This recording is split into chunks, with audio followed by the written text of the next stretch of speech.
Read the manual that is supplied with your PTO before operating the machinery.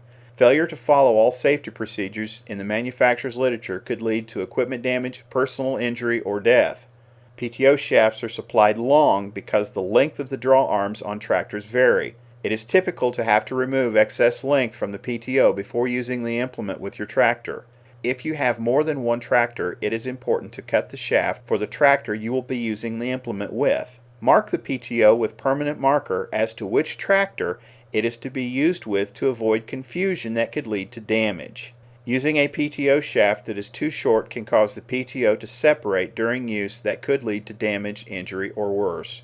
The PTO shaft must never completely collapse in use, because to do so would put the weight of the implement attached to the tractor pushing against the PTOs of the tractor and the implement. The PTO shaft going to the tractor should have 2 inches of space to retract when the distance between the splines on the tractor and the implement are at a minimum.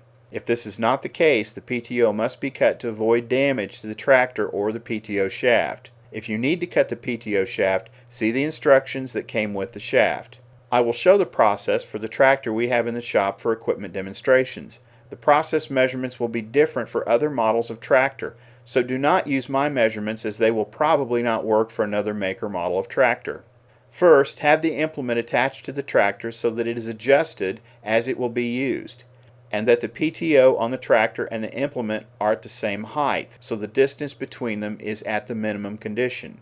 Attach both ends of the PTO to the tractor and to the implement with the PTO split apart in 2 pieces. Orient the shafts so that they pass by one another as parallel as possible. Using a straight edge, transfer a mark from one end of the tube section to the other section as shown here. This is also shown in the manual that comes with the PTO.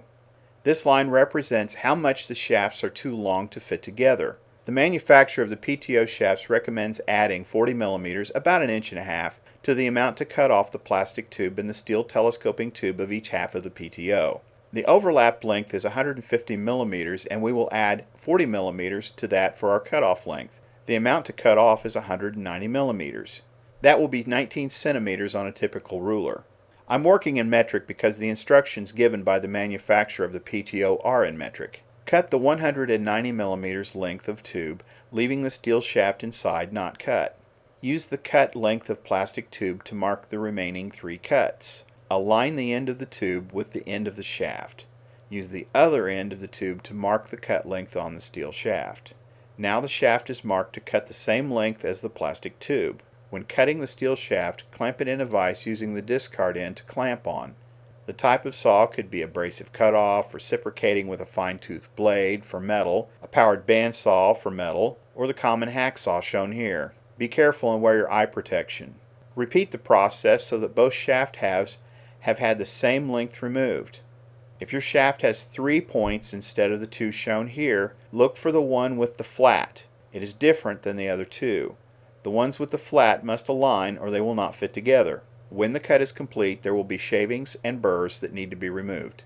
Using a file, a grinder, a wire wheel, flap wheel, grinding disc, or what have you, deburr the shafts after you cut them. Before reassembling the shafts, push a rag down into each shaft and then around the outside with something like a used hacksaw blade. Then remove the rag to clear out the debris and shavings. Now that both shafts are clean inside and out, wipe off that used hacksaw blade and spread some lithium-based all-purpose grease or whatever you have in your grease gun into the inside of the bigger shaft. The smaller shaft will fit inside the bigger shaft. Spread it out so it does not just get pushed down to the end. Reassemble the PTO. The PTO should now fit between the tractor and the implement when the implement end is installed. There should be sufficient clearance to start the end that attaches to the tractor when the PTO splines are at the same height.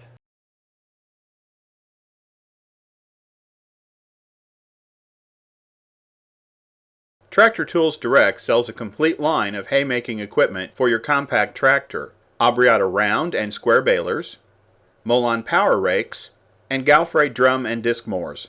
For a complete line of equipment, visit our website at tractortoolsdirect.com.